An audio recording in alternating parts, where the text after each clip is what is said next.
well known of speaking about my dreams.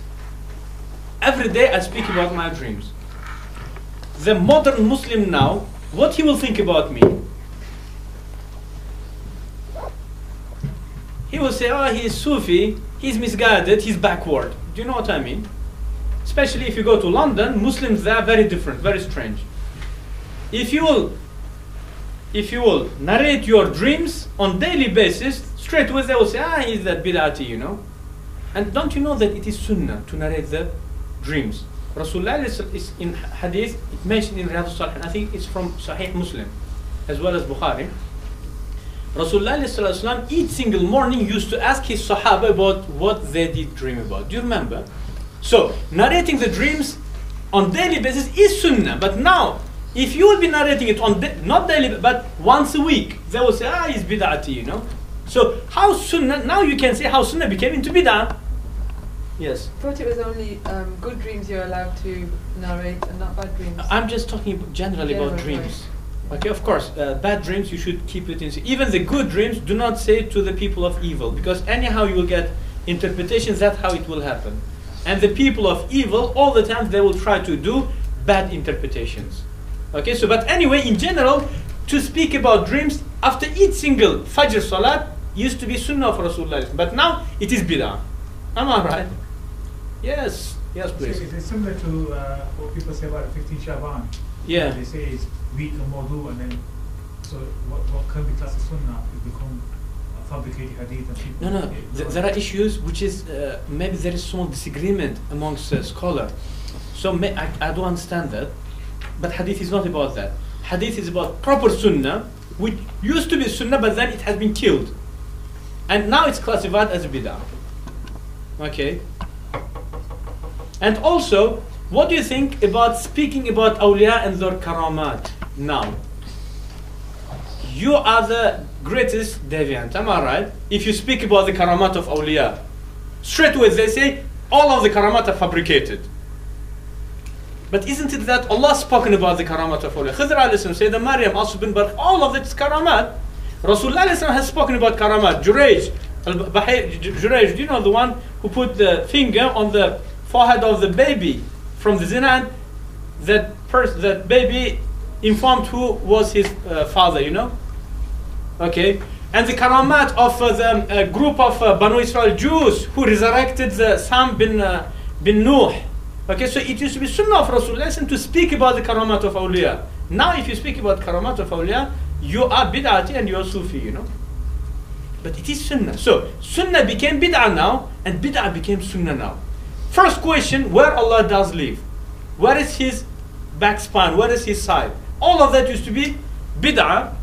Do you remember that Sabir bin Isl, the misguided person who used to ask about the same question? What is Allah? Where does he live? How he rises, etc. How he sits, how he stands. What Umar radiallahu anhu did, he has beaten him up, do you remember? Till he started bleeding. So now it is sunnah. First question, where is Allah? Okay, that is bid'ah. Imam Malik said, وَالسُّؤَالُ عَنْهُ bid'ah. To ask about it is bid'ah. Can you imagine? I have been asked about these type of matters for thousands of times, and only one, the member of only one group did ask me. No one else, no any Maturidis asked, no any Asharis asked. Why? Because it is in their madhab, it is bid'ah. But it's only the member of one specific group who asks, you know. Okay, so isn't it that bid'ah, but now it became sunnah. Okay, so sunnah in their time will be bid'ah, and bid'ah in their time will be sunnah. I say Rasulullah was so right. Okay. So then what happens? فَعِنْدَ ذَلِكَ يُسَلَّطُ عَلَيْهِمْ شِرَارُهُمْ وَيَدْعُ خِيَارُهُمْ فَلَا يُسْتَجَابُ لَهُمْ. And in that time, Allah will give a power to the misguided people and disobedient people, and the pious people will be making dua, and Allah will not accept their duas. Now,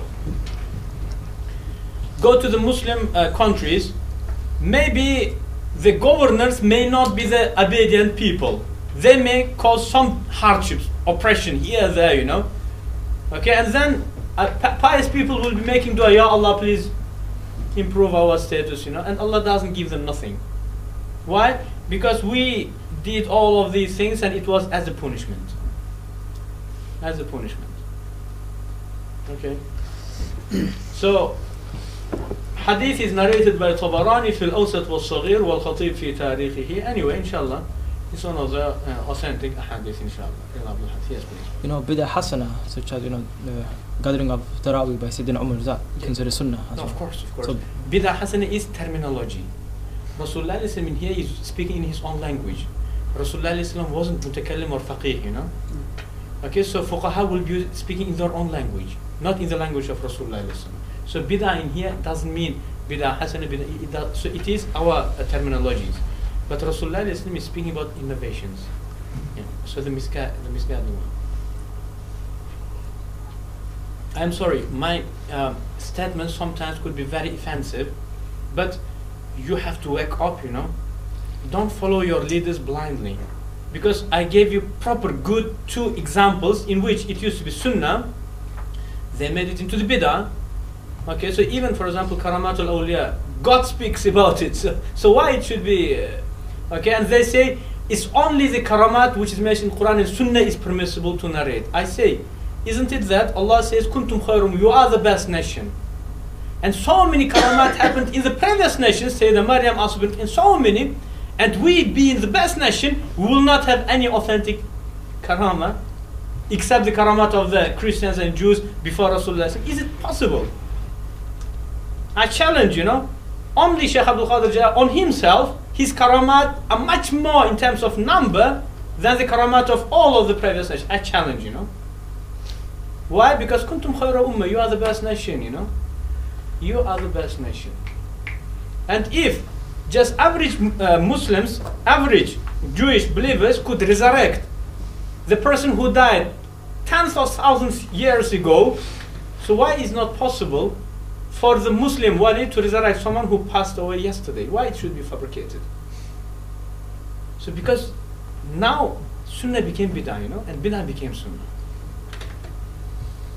My word is very harsh to some of you, but please wake up, Till when you will carry on following your misguided and disobedient, ignorant kids, whose name is Sheikh Shuyukh, Pirul Apyar, You have to just wake up. You have to wake up. Ask yourself.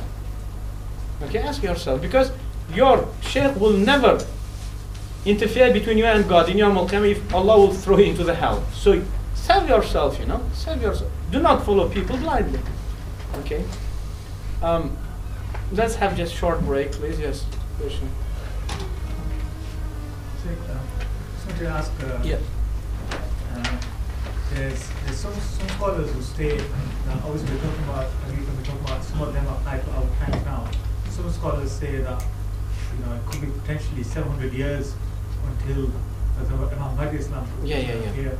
And so in light of what Hadith are there now and the Mahdi Islam are available now, how do we reconcile? So this statement is done by one of the scholars. So it's based on the hadith, authentic hadith. Imam Qurtubi mentioned that hadith in his tazkirah, but I don't know the source. Most likely it's Mustadrak of Hakim, but authentic hadith in which Rasulullah ﷺ says, Al-ayatu ba'da al-mi'atayn. The signs are going to happen after year 200. Al-ayat in here, the signs means the major signs. So according to that, some of the scholars said that mi'atayn in here, because if we take it literally, mi'a in Arabic language means literally 100, but misafaril they use it for 1,000 also. So mi'atun minan nas means 1,000, but misafarically. Okay, so we couldn't take its literal meaning because the major signs didn't happen at year 200.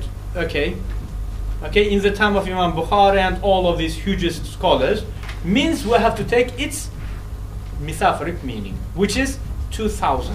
Which year is now? No, not the Miladi. Hijri. 1432. It is 1400. 700 years. Yes. So anyway, so according to this hadith, they say that it should be after 2000 Hijri. Okay, 2000 Hijri. But then you have to make that interpretation only if you say that al-ayat in here means the major signs. But if you take it as the main signs, I say there is not any conflict, because the main signs, it started happening from the year 200. People started lying, fabricating a hadith, and murdering each other by the name of Islam, etc. So all of that started by the year 200. Okay, and even slightly before that. So anyway, but we say in terms of Imam Mahdi appearing after year 2000, I say, Wallahu alam, it's not very accurate a prediction. Why? Because there are many hadiths. If you will bring them together, it will indicate that the life, the expiring date of Islam will not be after 1500. 1500. Many hadiths indirectly. Okay, so I don't believe that Islam is going to be still alive after 2000. So 1500 I expect, or maybe slightly after that, maybe 1500 or 10 or 20, I expect that wind which comes from Sham, do you remember, to take the arwah of the believers. So, but I don't believe that after 1500 there will be any single believer in that. So I don't agree with this statement. Yeah, and there's also, Sheikh, there's also a hadith about the Sufyani. Sufyani, yes. And then in terms of, some of the scholars are saying that, looking from the other side, is that in terms of the regime in charge of Syria at the moment, could they be from Sufyani? Sufyani, Rasulullah Islam gave proper definition of Sufyani. Sufyani, first of all, is from Syria. Okay, and the second thing is, he is descendant of Yazid bin Sufyan, not Yazid bin Muawiyah bin Sufyan, but Yazid, so from descendant of Sufyan bin Harb. Okay. The third thing is, he will have, do you know, what do they call chicken pox? Chicken pox? So when you rip them off, and when you grow up, do you know that holes? Marks, yeah. So Bashar al-Assad doesn't have that, so he's not Sufyan. And third thing is, Akhwaluhu Bani Kalb. He's from mother side, he will be from Bani Kulayb. Bashar al-Assad, he's from mother side, he's not Bani Kulayb, but his father used to be from mother side Bani Kulayb. Bashar al-Assad is not Sufyani, 100%. As well as Sufyani is mainly the leader of Iraq who will conquer Syria. And Bashar was from the beginning the leader of Syria. Yeah, so he's not Sufyani, no. You know the time span between the necklace with all the beads will start falling, Yeah. and that's very close, isn't it? So what's the time span between each bead that falls? Rasulullah said everything will happen within 7 months. 7 months. So the beginning of the event, Yeah. and do you know the sun rising from the, so yeah. 7 months. So when the bees fall really quickly, and then there's no stopping, and the events will happen really quickly. So is there a span of 7 months between? So everything within 7 months, yes. The chain breaking. Yeah, within 7 months, yes. You know, there is book, collection of book, please don't put it on YouTube.